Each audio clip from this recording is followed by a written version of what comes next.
Friends, બટેટાના ઘૂઘરા તો તમે ઘણા બનાવ્યા હશે, પરંતુ આજે હું તમને બતાવીશ એકદમ સ્પેશિયલ રીતે બનાવેલા એવા ઘૂઘરા જે બહારથી ક્રિસ્પી અને અંદરથી ખૂબ જ ટેસ્ટી બનશે.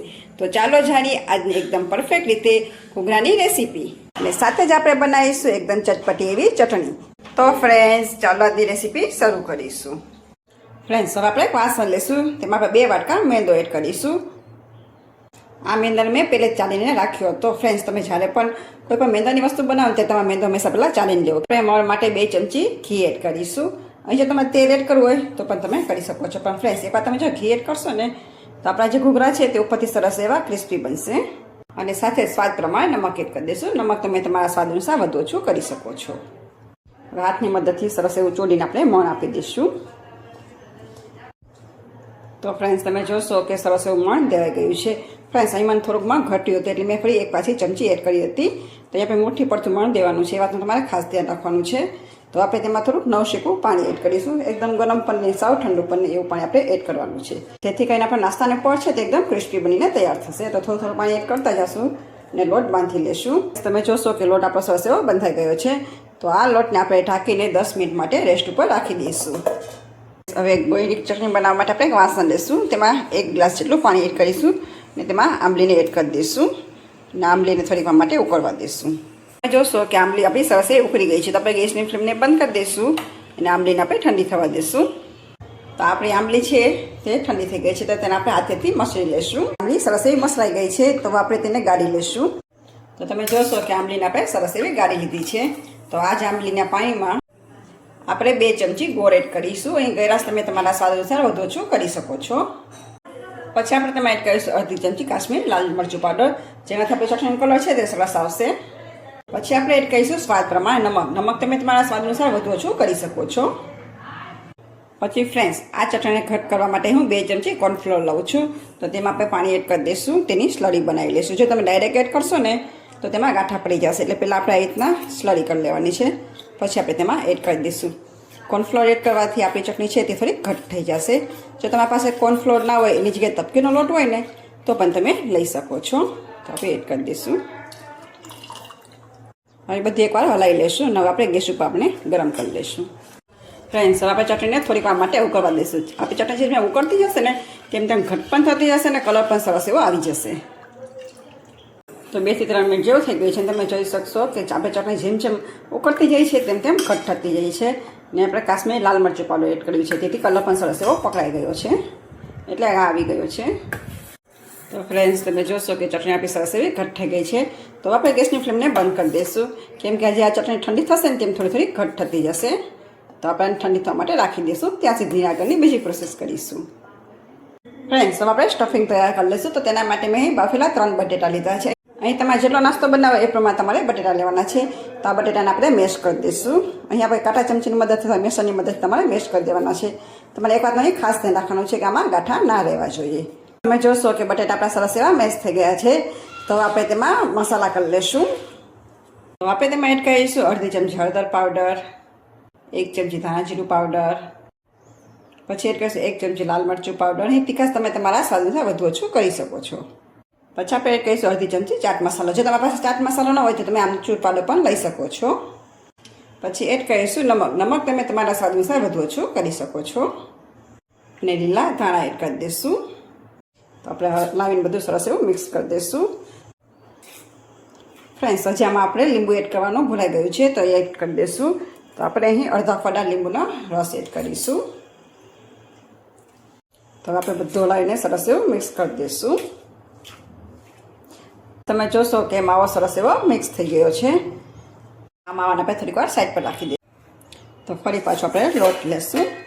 લોટને આપણે થોડીક વાર મસળી લેશું. તો ફ્રેન્ડ્સ, લોટ આપણો મસળાઈ ગયો છે. તો આમાંથી આપણે થોડોક એવો લોટ હાથમાં લેશું અને તેનો નાનો એવો લુવો વાળી લેશું. આ રીતે લુવો બનાવીને તૈયાર કરી લેશું. તો હવે આપણે રોટલી વાળવાનો પાટલો લેશું. તેમાં આપણે નાની એવી પૂરી જેવું વણી લેશું. અહીં ફ્રેન્ડ્સ, આ પૂરી તમારે એકદમ જાડી પણ અને સાવ પતલી પણ નહીં એ રીતે વણવાની છે. તો ફ્રેન્ડ્સ, તમે જોશો કે આપણી રોટલી એટલે કે પૂરી સરસ એવી વણાઈ ગઈ છે. આ પૂરી તમે એકદમ પતલી પણ નહીં અને સાવ જાડી પણ નહીં એ રીતે વણવાની છે. તો આપણે સાઈડમાં થોડુંક સ્ટફિંગ એડ કરી દઈશું.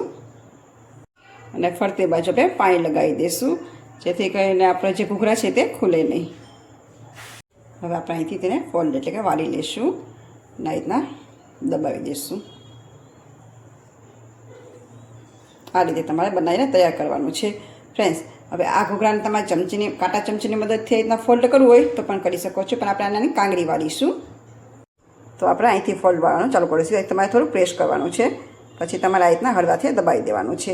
આ રીતના ફોલ્ડ કરતું જવાનું અને તેને વાળતું જવાનું છે. આ રીતે તમે કરશો એટલે સરસ એવી કાંગરી વળીને તૈયાર થઈ જશે. અહીંથી તમે જે પ્રેસ કરવાનું ફ્રેન્ડ્સ એને ઉપરથી આ રીતના ફોલ્ડ કરી દેવાનું, નીચે ચોંટાડી દેવાનું છે. આ રીતે ફરી પાછું આપણે ફોલ્ડ કરીશું, ફરી પાછું આ રીતના કરી દબાવીને ચોંટાડી દઈશું. ફ્રેન્ડ્સ, ઘણા લોકો છે તેને કાંગરી વાળતા નથી આવડતી, તો તમે કાંટા ચમચીની મદદથી પણ એ રીતના ઘૂઘરા બનાવી શકો છો. પણ આ રીતના તમે કરશો તો થોડીક ડિઝાઇનર ઘૂઘરા થશે.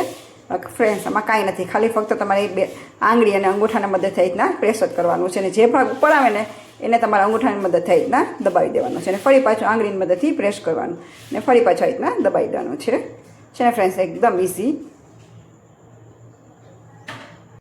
ને આ વધારાનો ભાગ છે તેના રીતના આપણે ફોલ્ડ કરીને ચોંટાડી દઈશું. તો આપણું આ ઘૂઘરું બનીને તૈયાર છે. તો આ રીતના આપણે બીજા બધા ઘૂઘરા બનાવીને તૈયાર કરી લઈશું. તો ફ્રેન્ડ્સ, તમે જોશો કે આપણે થોડા ઘૂઘરા બનીને તૈયાર થઈ ગયા છે. તેને સાઈડ પર રાખી દઈશું. મેં પહેલાં તેલ ગરમ થવા માટે રાખી દીધું હતું. તેલને ચેક કરી લઈશું.